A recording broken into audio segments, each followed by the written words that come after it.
Hello, good evening. Tonight in this hangout, I would like to talk about passion uh, as emotion. Okay, in another opportunity, I'm going to talk about passion, but according to Christianity. Passion, emotion. Passion from the Latin verb pati, meaning to suffer, is a term applied to a very strong feeling about a person or thing. Passion is an intense emotion, compelling enthusiasm or desire for anything. The term is also often applied to a lively or eager interest in or admiration for a proposal, cause, or activity, or love, to a feeling of unusual excitement, enthusiasm, or compelling emotion, a positive affinity or love towards a subject. It is particularly used in the context of romance or sexual desire, though it generally implies a deeper or more encompassing emotion than that implied by the term lust. Reason and passion. In his wake, Stoics like Epictetus emphasized that the most important and especially pressing field of study is that which has to do with the stronger emotions, sorrows, lamentations, envies, passions, which make it impossible for us even to listen to reason. The Stoic tradition still lay behind Hamlet's plea to give me that man that is not passion's slave, and I will wear him in my heart's core. Or Erasmus' lament that Jupiter has bestowed far more passion than reason. You could calculate the ratio as 24-1.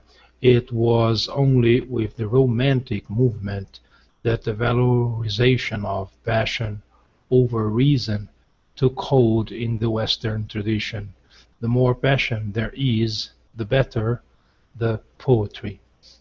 The recent concerns of emotional intelligence have been to find a synthesis of the two forces, something that turns the old understanding of the tension between reason and feeling on its head. It is not that we want to do away with emotion and put reason in its place, as Erasmus had it, but instead find the intelligent balance of the two. Descartes' error. Antonio Damasio studied what ensued when something severed ties between the lower centers of the emotional brain and the thinking abilities of the neocortex. He found that while emotions and feelings can cause havoc in the processes of reasoning, the absence of emotion and feeling is no less damaging, and was led to the counter-intuitive position that feelings are typically indispensable for rational decisions. The passions, he concluded, have a say on how the rest of the brain and cognition go about their business. Their influence is immense, providing a frame of reference, as opposed to Descartes' error, the Cartesian idea of a disembodied mind. Passion in marriage. A tension or dialectic between marriage and passion can be traced back in Western society at least as far as the Middle Ages and the emergence of the cult of courtly courtly love. Denis de Rougemont has argued that since its origins in the 12th century, passionate love was constituted in opposition to marriage. Stacy Oliker writes that while Puritanism prepared the ground for a marital love ideology by prescribing love in marriage, um, only from the 18th century has romantic love ideology resolved the Puritan antagonism between passion and reason. In a marital context, note, though, that Saint Paul spoke of loving one's wife in Ephesians 5. Intellectual passions. George Bernard Shaw insists that there are passions far more exciting than the physical ones. Intellectual passion, mathematical passion, passion for discovery and exploration, the mightiest of all passions. His contemporary Sigmund Freud argued for a continuity, not a contrast between the two, physical and intellectual, and commended the way Leonardo had energetically uh, sublimated his sexual passions into the passion for independent scientific research. Passion as a motivation in an occupation. There are different reasons individuals are motivated for an occupation. One of these includes passion for the occupation. When an individual is passionate about their occupation, they tend to be less obsessive about their behavior while on their job, resulting in more work being done and more work satisfaction. These same individuals have higher levels of psychological well-being. When people genuinely enjoy their profession and are motivated by their passion, they tend to be more satisfied with their work and more psychologically healthy. When an individual is unsatisfied with their profession, they are also dissatisfied with their family relationships and experience psychological distress. Other reasons people are more satisfied when they are motivated by their passion for their occupation include the effects of intrinsic and external motivations. When an individual is doing the job to satisfy others, they tend to have lower levels of satisfaction and psychological health. Also, these same individuals have shown they are motivated by several beliefs and fears concerning other people. Thirdly, through some individuals' belief one should not work extreme hours. Many prefer it because of how passionate they are about the occupation. On the other hand, this may also put a strain on family relationships and friendships. That the balance of the two is something that is hard to achieve, and it is always hard to satisfy both parties. Work enjoyment versus inner pressures. There are different components that qualify a reason as reasons for considering an individual as a workaholic.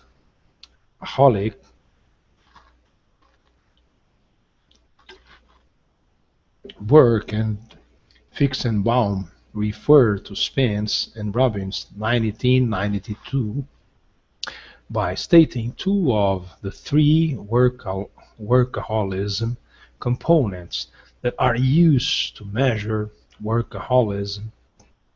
These include feeling driven to work because of inner pressure and work enjoyment. Both of these affect an individual differently, and each has different outcomes. To begin, work enjoyment brings about more positive work outcomes, and is unrelated to health indicators.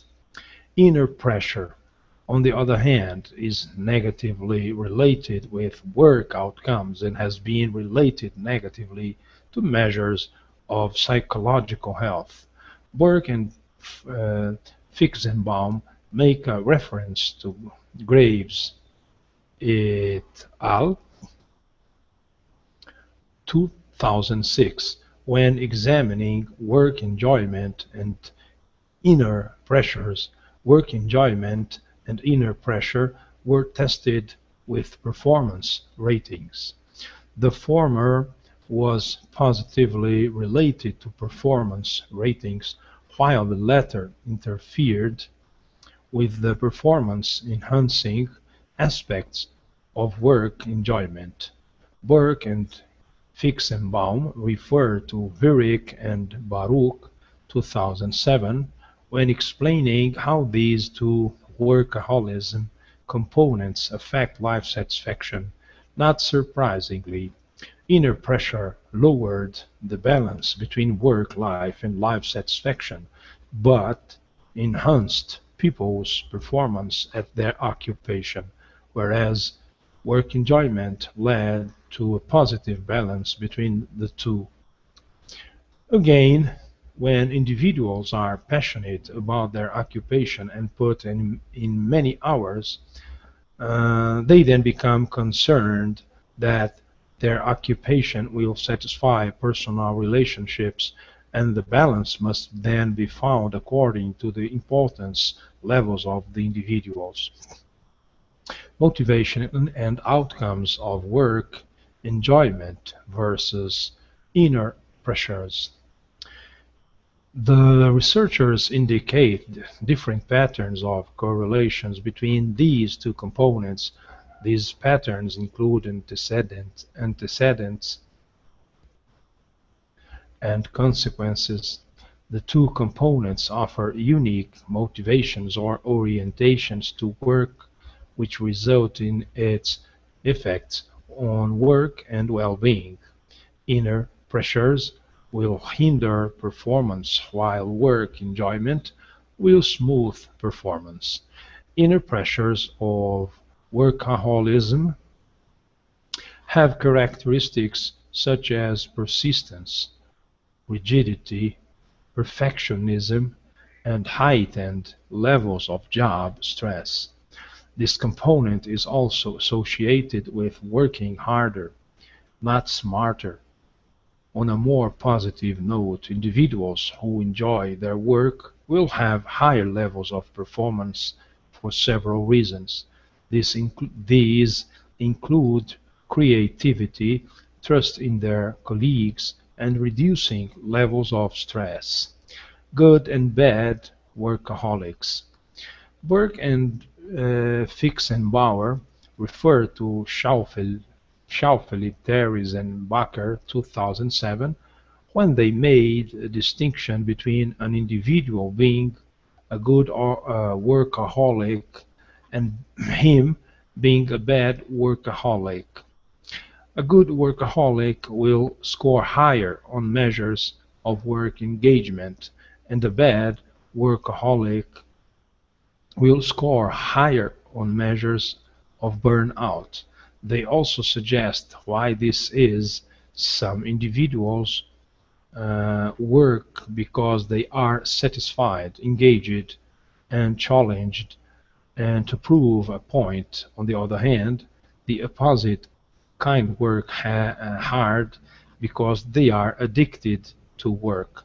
They see that the occupation makes a contribution to finding an identity and purpose. Passion and desire in an occupation. Passion and desire go hand in hand, especially as a motivation. Linstead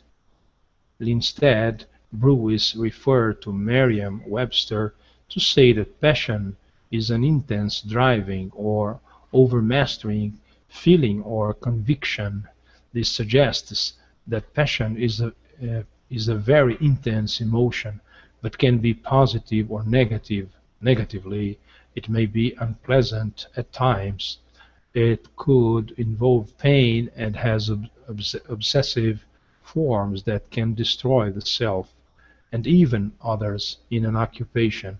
When an individual is very passionate about their job, they may be so wrapped up in work that they cause pain to their loved ones by focusing more on their job than on their friendships and relationships.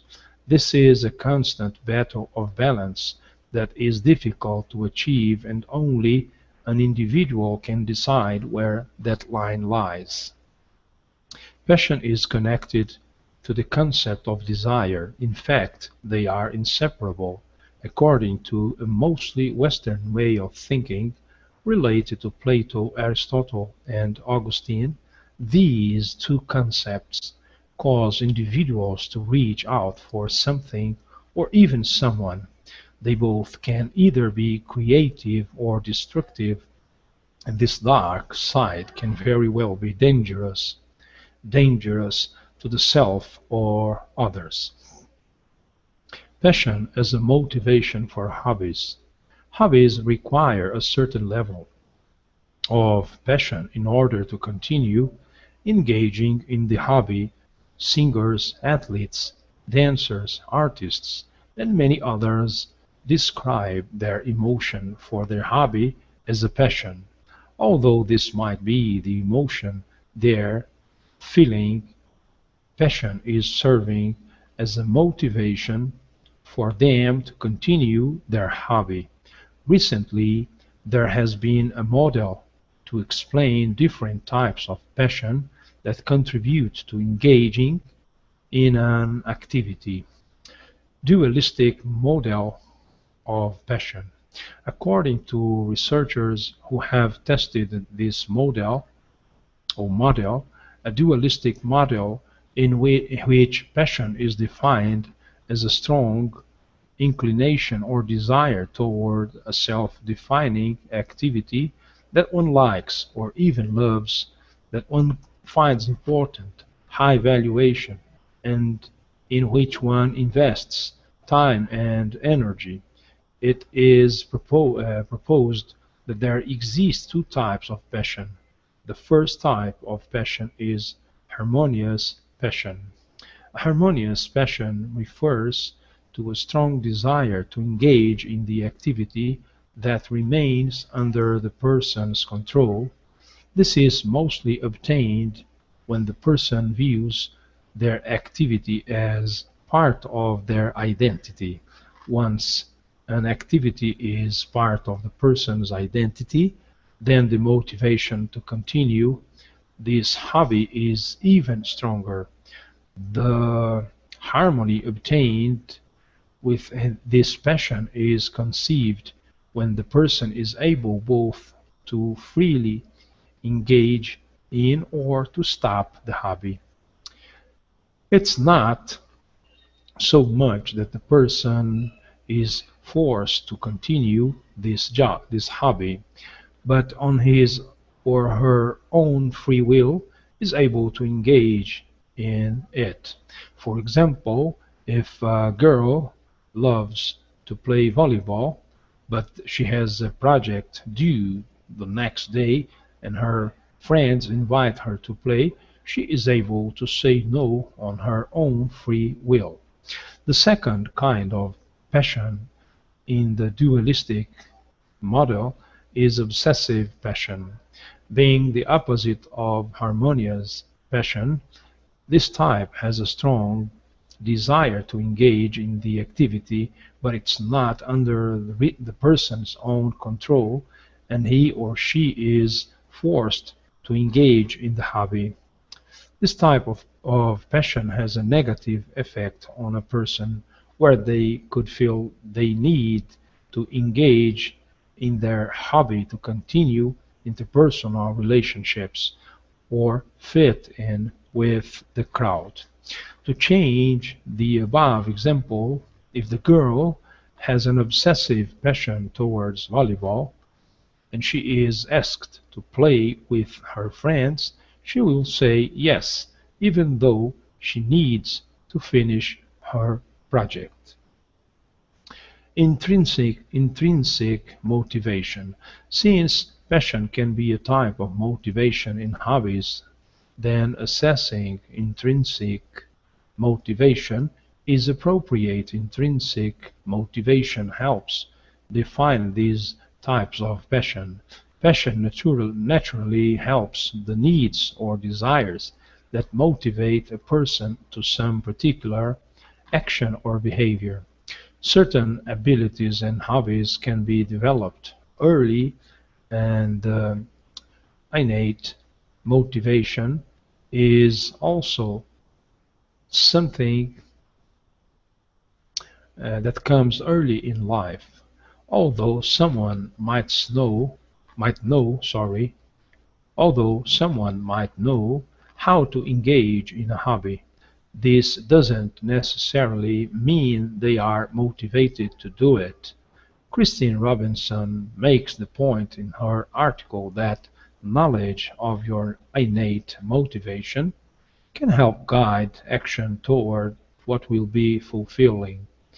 Feeling satisfied and fulfilled builds the passion for the hobby to continue a person's happiness. Fictional examples. In Margaret Drable's "The Realms of Gold", the hero flies hundreds of miles to reunite with the heroine, only to miss her by 24 hours, leaving the onlookers wondering what grand passion could have brought him so far. A quixotic look about him, a look of harassed desperation, when the couple do finally reunite. However, the heroine is less than impressed. If you ask me, it was a very childish gesture. You're not 21 now. You're not, no, I know it was my last fling. In Alberto Moravia, 1934, the revolutionary double agent, faced with the girl he is betraying, was seized by violent desire.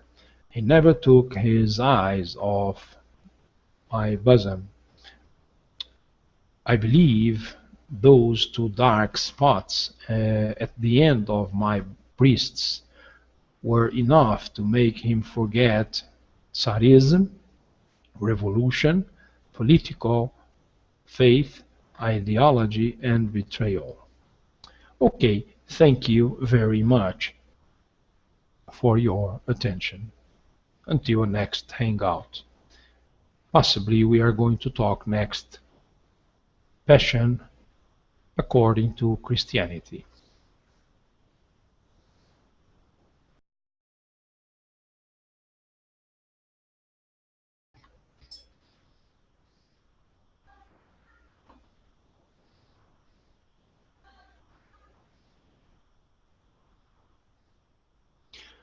Hello, good evening. Tonight in this hangout, I would like to talk about passion uh, as emotion. Okay. In another opportunity, I'm going to talk about passion, but according to Christianity. Passion, emotion.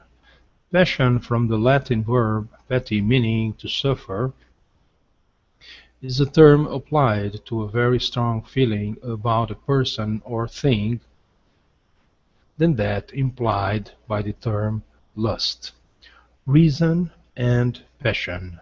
In his wake, Stoics like Epictetus emphasized that the most important and especially pressing field of study is that which has to do with the stronger emotions, sorrows, lamentations, envies, passions, which make it impossible for us even to listen to reason. The Stoic tradition still lay behind Hamlet's plea to give me that man that is not passion's slave, and I will wear him Passion is an intense emotion, compelling enthusiasm or desire for anything. The term is also often applied to a lively or eager interest in or admiration for a proposal, cause, or activity, or love, to a feeling of unusual excitement, enthusiasm, or compelling emotion, a positive affinity or love towards a subject.